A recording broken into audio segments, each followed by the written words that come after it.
Yo, what's up, guys? Welcome back to Get These Facts NYC. We're here to drop another episode, a short segment we wanted to talk about. A lot of stuff going on in wrestling, of course, as always, like we always say. We're here in the middle of New York. We're at the Urban Plaza today. We're urban, we're from the city. And we want to talk about another city folk. One of our good guys. I miss him. I hope you guys miss him. I don't know if you guys miss him, but Big Cass was a big story that dropped maybe a week or two ago. I'm not too sure. I think it was a week or so, a week and a half. Yeah. And it was talking about this event, this PWI event or something like that he was at. And he was scheduled to show up for one of their Royal Rumbles. And a huge showdown, a huge thing went down with him. And it was a little bit alarming to a lot of people, especially people in the wrestling community, because of what went down and how it went down.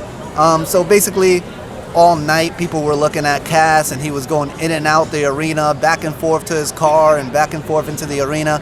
And he was supposed to be a surprise guest. So people were already kind of upset with him about that, saying that he was kind of giving up the surprise, giving up everything in the show. And people, I don't think, were necessarily confronting him about it, but maybe Cass kind of felt that energy in the back. And Cass has opened up pretty recently about a couple issues that he's been dealing with, mainly depression, alcoholism, and things like that. And he's been kind of drowning away his sorrows, if you will, with alcohol and things like that. I know he's suffered, not suffered, but he's went through a breakup with Carmella a while back. I'm not sure if that could have been something that had a part in this. But we know he's been kind of going through a lot with WWE. I think they let him go for a certain issue. What was it? He just wasn't. He wasn't much of a nice guy backstage. A lot of people didn't really like him. He's pretty much suffering backstage too. I mean, and I think WWE actually knew a little bit about his alcoholism and things like that, and all the controversy with Enzo, and Cass was kind of just molded into that. He melded into that drama with Enzo. But a lot of things with Big Cass was that he was also kind of a troublemaker. Like, for example, the whole thing with the midget thing and Daniel Bryan. Oh yeah. I heard about that. He said that he wanted to beat up the midget a little bit more, and then the officials told him not to do that. Yeah. Once the officials told him not to do that, he was like, all right, fine. You know what? I'm going to go do it anyway. Yeah, I remember that. It was like an idiot. It was a little crazy. When what he should have done was go out there, don't tell them anything, and beat the midget up even more. Yeah. And that's it. That's what most wrestlers did back then. They didn't ask. They just did it, and then. And that's what made wrestling great back then. You know what I mean? That things were less scripted and less, organized that way. It felt more real. It was a lot more genuine, and I think that's what really resonated with us in the Attitude Era. Going into that though, anyways, so that's true. Big Ass, he does have an attitude issue. He does have a lot of problems, but that comes with depression. That comes with insecurity. That comes with mental instability, if you will. You know what I mean? Because whenever you're unhappy, or whenever you're sad, or you're feeling low on yourself, a lot of times people reflect that by lashing out at others. And Cass has shown those signs pretty often, even before what happened now at this event. By the way, guys, it's your favorite host, Michael Malachi. And we're here, of course, with the world famous Like Gillard. And just because I forgot the intros here, we're also with your boy, the Almighty Illuminati. Yeah, anyway, that's us. That's us. We just have to get that out the way. I was feeling a little antsy. I had some OCD. I feel like we had to do that. But yeah, going back into the PWI event with Big Cass. So he was doing all that stuff. There was a lot of heat backstage with him. And there was a guy there. His name is what was his name? It was Joey Janela. Joey Janelli. And one of those. Not important, I guess. But that guy actually had an issue with not with Big Cass, with Enzo a little while back at a Backstreet Boys event. Yeah, in New Jersey. Who goes to Backstreet Boys concerts? Apparently Enzo. Who goes to New Jersey? Nah. Pause. Not us, Dirty Jers. Wow. Oh, come on, man. Jersey, man. Wow. We're from New York, man. All right, Dirty, so the New Dirty Jersey fans out there, we I'm sorry, New Jersey Yeah, fans. yeah. I know how you get down. Yeah. So yeah, he had an issue with Enzo and Joey Janela where they kind of Janela. confronted Janela. What is it? Janela. Janela. I think I know a girl named Janelle, and that's why I keep saying I don't know. Anyway, they had an issue at the Backstreet Boys event where Enzo stepped to Joey and they were arguing. Basically, it was kind of just some some hood shit, if you will. Because they were just like screaming back at each other like, you ain't shit, blah, blah, blah, so what's up? They were just basically about to fight. Some people thought it was a work. And throughout the entire time, Joey Janela was like backing down to Enzo. Yeah, it was a little weird, but I Bro, think to Enzo? I think Joey, to be fair, I don't want to say he's scared of Enzo, but I think Joey was just being a little bit cautious for his career and his name. Enzo's a controversial person, you know what I mean? He could end your career just interacting with him. I think Joey just didn't want to get involved. I disagree with that. Think he was scared? No, probably, but I don't think it would hurt his image because Joey Janela, that's like his little gimmick that he's supposed to be a bad boy. Wow. So I think I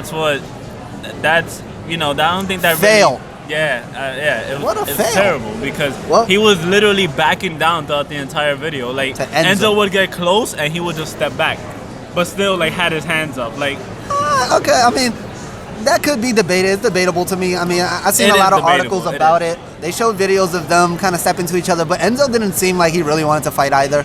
And that's why That's true. some people thought it was That's a work. Because Enzo, he would get close and he would step away too, and then he would laugh and kind of make a joke out of it and all this stuff. And I mean, we're from New York. We know how we get down, man. You're going to pop off or you're not going to pop off. That's it. That's just what it is. And it seemed like Enzo was just more for the show and the intimidation. So I think both of them really weren't down for the fight, but that got heated. Cass obviously is a guy that's assertive and stern. I mean, what could I say? And him witnessing that, being friends with Enzo, I guess that upset him because he stepped to Joey Janela that night. And there's a lot of outrageous claims in that whole story where they were saying Big Cass was like walking around the backstage and kind of gloating about himself and saying a bunch of distasteful things, basically saying that he's better than other people and all this stuff. And I even read some articles, not necessarily from good sources, I'll be honest here, but where they were making outrageous claims as well, saying that Cass, after, I'll go into it a little bit, but they were basically saying that Cass was like hearing voices and like all this crazy stuff and like talking to himself.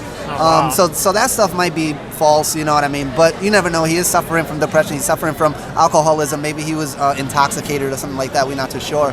But yeah, so he stepped to Joey Janela. People were kind of holding them back. And then Cass went up to the other guy. I forget his name. Do you remember his name? You got the article here. He stepped to another guy. This guy's actually going to be a producer soon. He was just hired to be a producer for WWE, and this was his last night at PWI or doing this indie stuff. So it was a little bit, in New York lingo, low-key. It was low-key a celebration for his departure backstage, and people were kind of commending him and not thanking him, but congratulating him and things like that. And apparently Cass stepped to him as well. I'm not sure if because he was breaking up Cass and Joey or what was going on. I do know that he was backing up Janela. He was backing Janela up. And then Cass apparently backed him up. What's his name? Right here, Pat Buck. Pat Buck. There you go. Backed him up into the wall. And I guess Pat Buck was just like, hey, I'm on the wall. Like, I can't do anything else. And then Cass spit at him. I don't know if it was in his face. Yeah, I don't know if it was his face or his body or whatever, but that's just disrespectful as hell. I'm telling you right now, in New York, you spit on someone, that's automatically a fight. So I already knew what was going to happen after that. And it was stated that Buck actually bucked Cass in the jaw and knocked him down. Almost out cold clean. And this is where I'm going to go into about the sources that I was reading that might not be so legitimate, where they were saying that as soon as Cass hit the floor, when he got up, he was saying stuff like, what happened? Why did you hit me? Where am I? Like, kind of playing the dumb card, if you will. Kind of saying like he was doing things involuntarily and out of his own will. And I'm not too sure if that's verified yet, because every real source that I look at, or more legitimate source that I look at, they don't mention those parts of the stories. So I'm not too sure if that actually happened. I mean, apparently right here, according to PW Insider, Cass also accused of talent stealing from him and began threatening to fight people over it. Like, yeah, so he was acting belligerent after and all this stuff. And they took him out. Obviously, there's a picture of Cass outside the arena where the police have him sitting on the floor and they're talking to him. And apparently the police went back to Joey. They asked, to Buck, I think in Joey as well, and they asked them if they wanted to press charges. And I'm not too sure if I'm wrong here. Maybe you could see this in the article here, but I think Joey Janelli made a statement saying he didn't want to press charges because Cass is suffering, and he just wants Cass to get the best help that he can. And that speaks volumes, man, because, hey, I'm a Christian, man. I'll be honest with you. I'm a Christian, and we always say turn the other cheek, love thy enemy as thy neighbor, and things like that. And for him to kind of put emotion to the side and say that Cass needs more help than he does need punishment, I really respect that. I commend that. What do you think? He definitely needs help. He's been needing help for a long time now, especially since when he was in WWE. I also want to think that I don't want to believe these news. How do you say? These outlets, these platforms, whatever they are. Yeah, outlets, platforms, publishers. I don't want to believe them anymore because even with the whole Sasha Banks thing, when they said that she was crying backstage after losing the tag titles, that was not true at all. I keep hearing that, but WWE's using it as a storyline, and I like it. I'm for it. They don't really. A lot of the outlets don't say like a lot of true stuff. They try to demonize these wrestlers just to get their clout. Yeah. So, yeah. But at the same time, it's not really that far-fetched because the way Big Cass is, he would be the type of person to spit at people or talk a lot of shit just because he's like 6 foot tall and all that. And he's a New Yorker. He's a New Yorker, man. We're like that. We're really aggressive, man. Gillard, what do you think about this whole situation? Well, coming from a guy that lives in Queens, the same area where Big Cass was raised. Really? From Queens. I thought he lived in Brooklyn. This guy, man, your favorite host? Yeah, I'm honestly, I'm actually happy that Pat Buck and they're not pressing charges because it is true he does need the help after everything that he dealt with the breakup with Carmella, right? And honestly, this is actually something that I believe Enzo he tweeted, and that he was thanking that he wants to extend a thank you to WWE because DDP has gotten in touch with WWE and he's actually trying to help Big Cass now. Mm-hmm. And I honestly believe that DDP he could do it. Look at the guys that he's helped: Scott Hall, Jake the Snake Roberts. Mm-hmm. I honestly do believe that he's probably one of the only few people that could probably help. Yeah, if Big it's Cass. one person, it's DDP. Yep. I agree with you guys, but apparently Cass actually already went to DDP before, prior to this issue, and I don't think he went back. I read some articles talking about Big Cass and spending some time with DDP, and actually Cass has a video speaking on depression, where I don't know if he mentions DDP, but I do know he mentions that he was speaking with people that were helping him, and that he was finding God again, and he was putting his faith in God, and that he was feeling a little bit better, like he was more in control of the situation. But then this whole situation happens, and now we don't know where he stands. But Cass did make a statement after this entire situation, apologizing to fans and things of that nature. I got it right here. He's pretty much saying that he's been very honest about his past struggles and the ongoing battles that he's been going. And that Saturday night that when all of that happened, he let the demons get the better of him.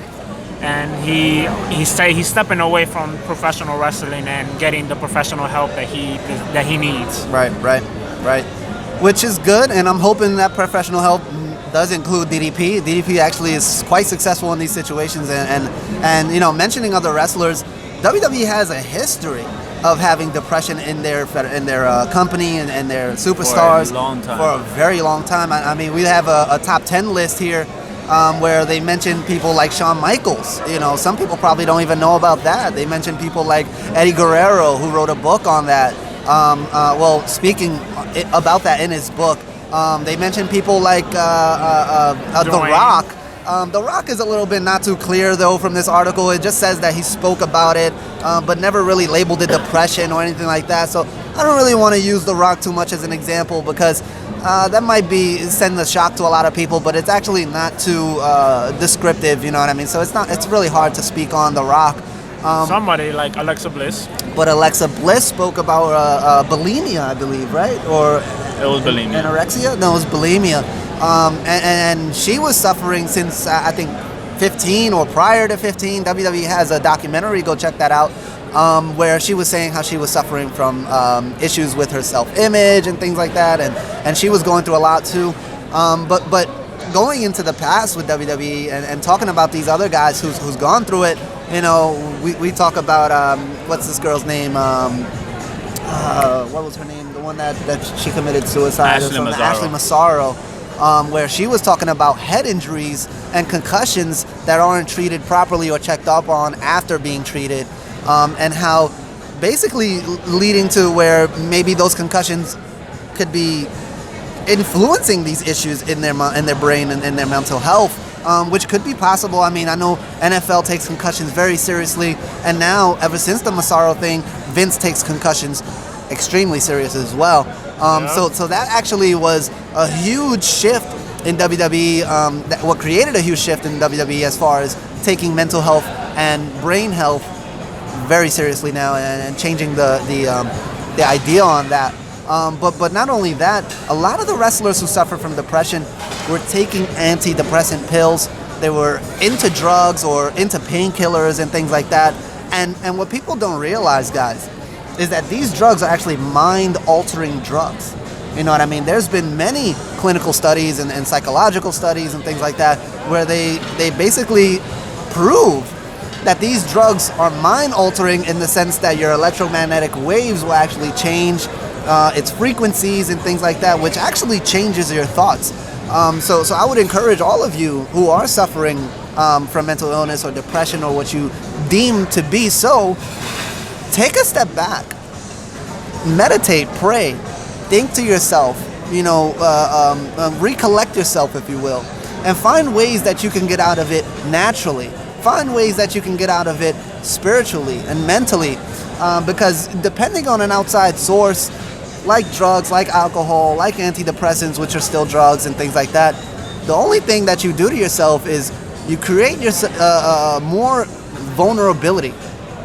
You become more vulnerable, you become more of a liability when you start taking those drugs, because usually people get addicted to them, and then you're only going to make your issue even bigger or pile more issues on top of it. And then it just becomes a domino effect, and it's hard to get out of that domino effect when all the chips are already falling.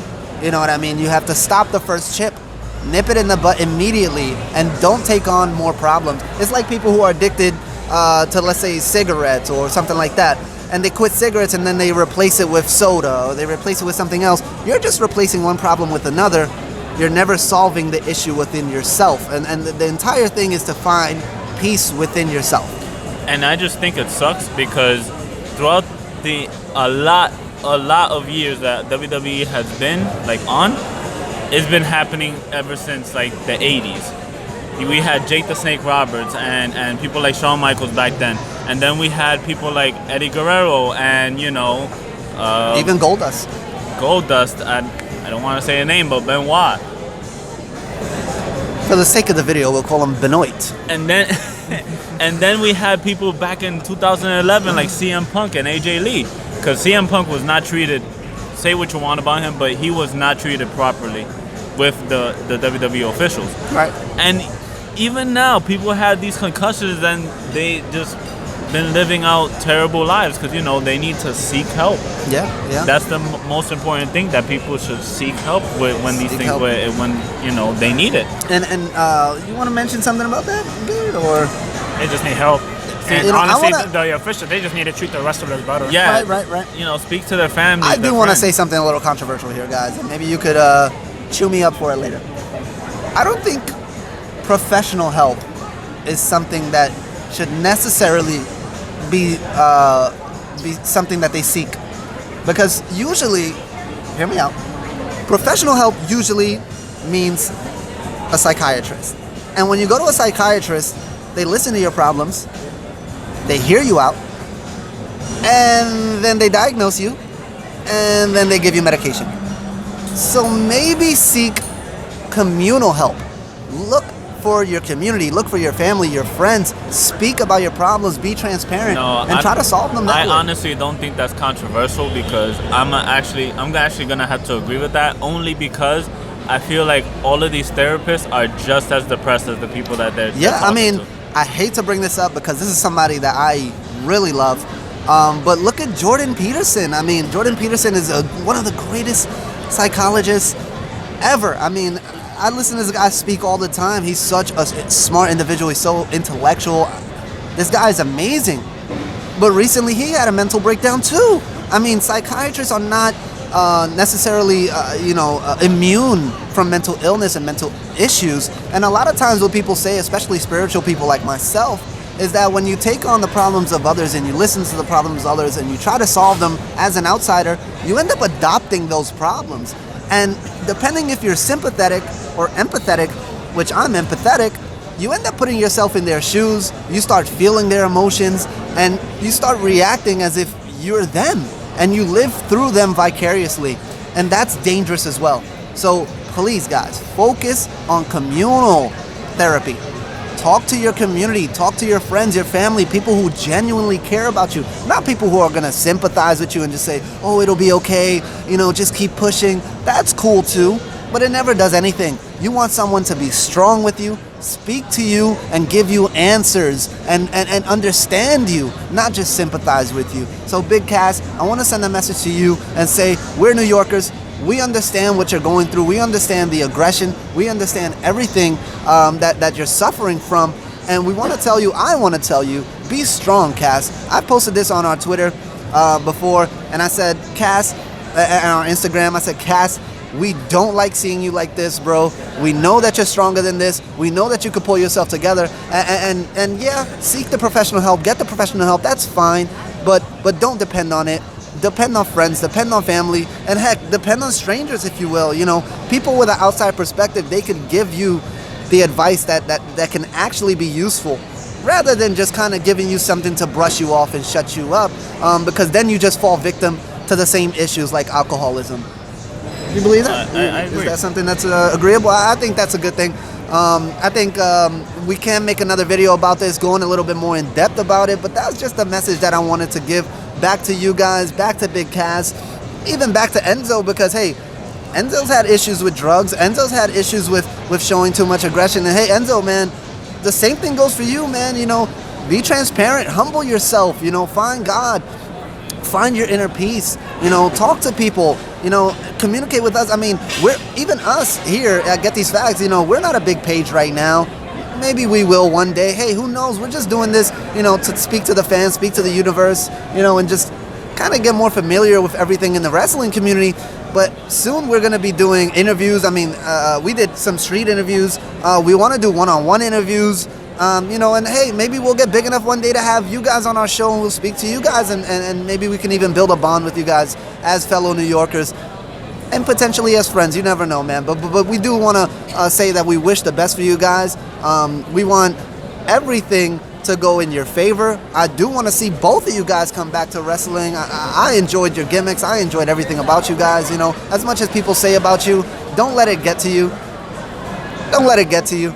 Because there's supporters. There's supporters out there. You never know. You know what I mean? I mean, even with us, like, we don't have many followers. We don't have many views. But we keep positive, and we know that the little views that we have and the little comments we have and little fans we have, we appreciate them, and that's all we do it for.